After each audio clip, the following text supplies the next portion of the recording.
Hey YouTube, it's Harry Knapp here. Now you may know by now that what I'm trying to do is kind of create a value movement where with each one of my videos I try to bring a little bit more value to the table so that way you can make some money or make better financial decisions in your life. So today we're going to be talking about the big B, bonds. So let's go ahead and get into some of the reasons why bonds are so important.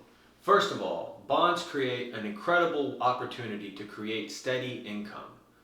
Also, bonds end up being safer than stocks in the long run because stocks fluctuate so much in price. Since you are a creditor and you're loaning a company or the federal government the money, they pay you interest on the money that you have lended them.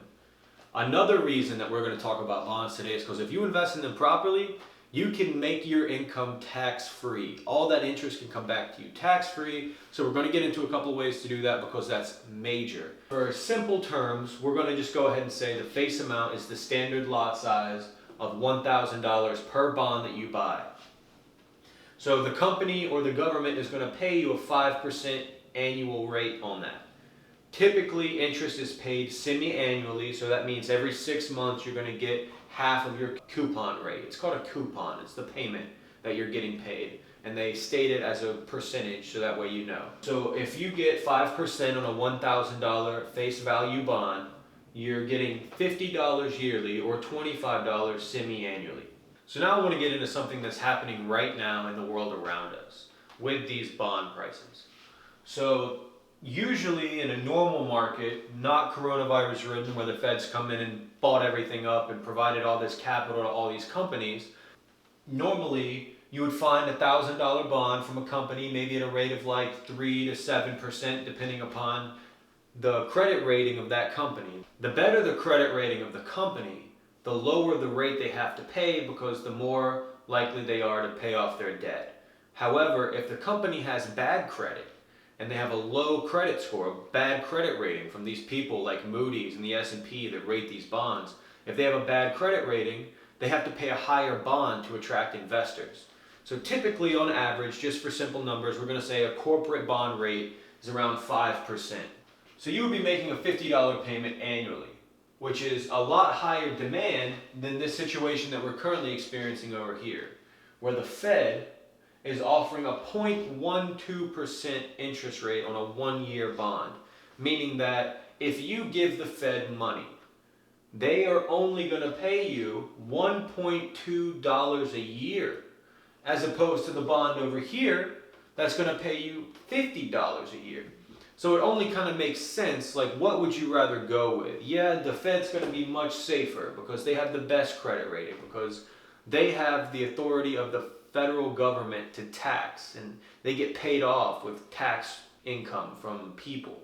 So in this environment, basically what the Fed is doing is they're providing all this money, and in return, what they're doing is they're causing bonds for companies to be incredibly expensive. So where you would pay $1,000 to provide this loan to a company, now it's so competitive, you might have to pay $1,300 just to make this 5% return, because this bond over here is paying rates so low that these bonds that these companies are issuing are in such high demand that people are rushing to throw money in there because they want this 5% coupon payment to fight the inflation that's going on. So it's driving up bond prices to an insane level and causing almost like a barrier to entry, because you've got to pay this high price. You might have to pay $1,300, and when it pays off, when they give you your money back because you gave them the loan, they're only going to give you back $1,000 because that's the value of the loan. So you're going to pay $1,300 just to get in this bond because you want to save yourself from this inflation and all these coronavirus issues that are going on in the economy. But you're only going to get back $1,000 on the $1,300 you put in. And you're only going to get 5% on $1,000. So it's creating this kind of debacle currently going on in the bond market. But if you were invested in bonds, if you bought them when they were $1,000, when it was the face value, and you got in and you paid $1,000, now someone's willing to take this bond that you've been making $50 a year holding, and they are willing to give you $1,300 because the Fed has come in and bought up so many bonds, they're issuing these incredibly low rates on their own bonds. So everyone's rushing to get into these bonds that the companies are providing, and it's creating all this demand. I mean, I met a guy a couple months back. We were just chatting about investing, and I was kind of telling him that I've been studying this stuff, and I love diving into people's investments and kind of just figuring out what we could do better to explore new financial objectives. And he was telling me that he had $4 million in bonds. And I was like, wow, like, why do you feel like $4 million in bonds are the right idea? And as soon as he started explaining it to me, I found out what kind of bonds he had. And the main advantage was his $4 million in bonds was producing him 5% per year. So he's making $200,000 a year just investing in bonds. And if he's had those bonds for a few years now, before all this coronavirus stuff has went down, not only is he making $200,000 a year, but with the bonds being worth $1,000 when he got into them, and now they're worth $1,300, he's making an extra $300 for every bond he owns. His bonds have went up maybe $1.2 million in value just from all this demand that's been created by the Fed issuing all this money out to companies. They've been buying up all the bonds themselves. I mean, it's not just us that's competing for these bonds. Whenever the Fed starts buying bonds and they start issuing all this debt to companies, it takes away bonds from the market. So there's a limited supply. But that's one of the important things about the markets, just all markets in general, is every market, the bond market, the stock market, the real estate market, all of them have a key component of when to invest, the timing of when you put your money in. And you want to get into this environment when the Fed is paying high interest rates. Because then these guys, these companies that are trying to ask for money, they are going to be paying lower rates compared to the Fed. So it gives you a really good opportunity to get in for a good price, maybe even below $1,000. If you can get in a bond at a discount, and then say you pay $900 for this bond, and then they pay you $1,000 back because your face value is $1,000, but the price of the bond was only $900. So you're making an extra $100 for every bond you invest in, along with a 5% rate. So you really want to get in when the demand is low for bonds, because they can pay you out some really good money when the demand goes back up. And when that happens, while you're waiting, you're making this coupon payment along the way. So bonds can be a great thing to get into, but timing is crucial. Right now, bonds are so high in price that you might have to pay $1,000 to $1,300 just to get $1,000 back. And that just doesn't exactly seem right for the payout. But at least you're getting paid 5% along the way, which is a lot more than what these guys are doing for you, because they're only paying you 0.12%, which is $1.20 annually, which really doesn't work out too much in your favor. But I guess at least you get some sort of safety out of it. It's probably still better than what the bank's doing. So as you can see behind me, in the first example, interest rates at the federal level by the Federal Reserve are at 3%. Which is going to be higher than the coupons that companies are paying.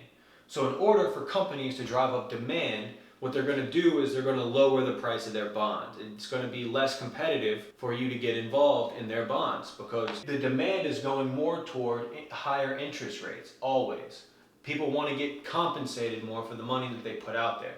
So these bonds at the federal level will be issued at a premium, while the bonds at the corporate level will be issued at a discount. Less than $1,000 face value. You might pay $800 or $900 for the corporate bond here, because people would want that corporate bond less than they would want the federal government's bond.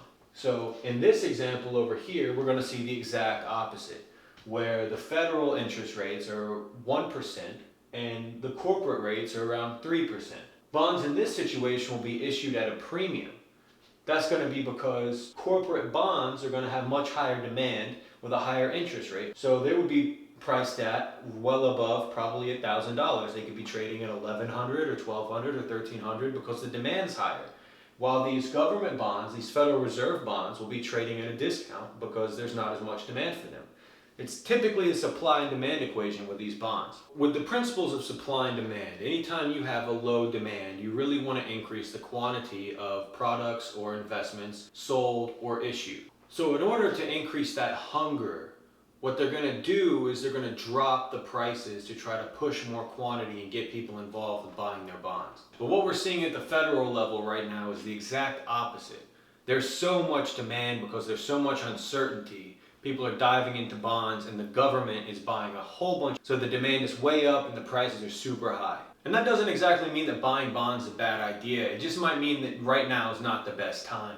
Once the Fed starts to raise interest rates back up, they'll be a little bit more in line with what these companies are offering, and it'll level things back out a little bit and provide a better opportunity for you to get involved. So now we're going to look at some of the ways that we can save taxes by buying bonds, and this is probably going to be the most advantageous discussion that we're having during this video. So there's a couple ways that bonds can also save you money, and one of them are going to be buying municipal bonds. These bonds are issued by state, city, and local governments, and yeah, the income has to be reported on your 1040 form, but it's not federally taxable, which is really nice because any way you can find any kind of income that you don't have to pay tax on can really help you out. Taxes are the biggest expenses for Americans, so it's best to try to find the legal loopholes to try to avoid them. So another good thing about municipal bonds is that not only are they federally tax-free, but the majority of the time they're tax-free in the state that they're issued in as well, which is also a major benefit because you're saving more dollars there too. So here's the big one, Puerto Rico. Puerto Rico is what they call triple tax-free. And it's nearly impossible to find investments that are triple tax-free. Our government is trying to assist Puerto Rico, so they're issuing these bonds to try to get investors to pump cash into Puerto Rico and give these loans to the Puerto Rican government, and then the Puerto Rican government pays you back in interest at the stated coupon rate. But that coupon rate is tax-free at the federal, state, and local level. So it's massive. The gains are unreal. The savings are unreal. Not only are you saving money, but you're also getting a steady income flow and it's producing you long-term benefits over the course of your life and however long you choose to stay invested in these bonds. So there's a lot of benefits that can be produced from investing in tax-free anything, but tax-free bonds is a good way to go as well. The only thing you really have to consider is that if you're saving this much money, but is that money more than what you would be making if you got a taxable corporate bond? Sometimes paying a little bit of tax could actually end up netting you more money at the end of the day than all the money you could save in one of these municipal bonds or these Puerto Rican municipal bonds. So that's definitely something to consider and maybe consult with your tax professional about, or do a little bit of research on your own and do the basic calculations to figure out if the corporate income tax rate is lower than what you're saving by investing in these municipal tax-free bonds. So that does it for me today. Hopefully you gained some value. That's what we're trying to create here, trying to expand your knowledge, expand your mind, and help you make good decisions. Financial progress is what we're looking for here. Hopefully you take some of these things and you can learn from them. Please like, comment, share, subscribe, all the good stuff, all the works. Hit those buttons and feed me any kind of information you got for me because I want to hear it all. I appreciate it, and stay with me. We're going to make some progress happen here, I promise.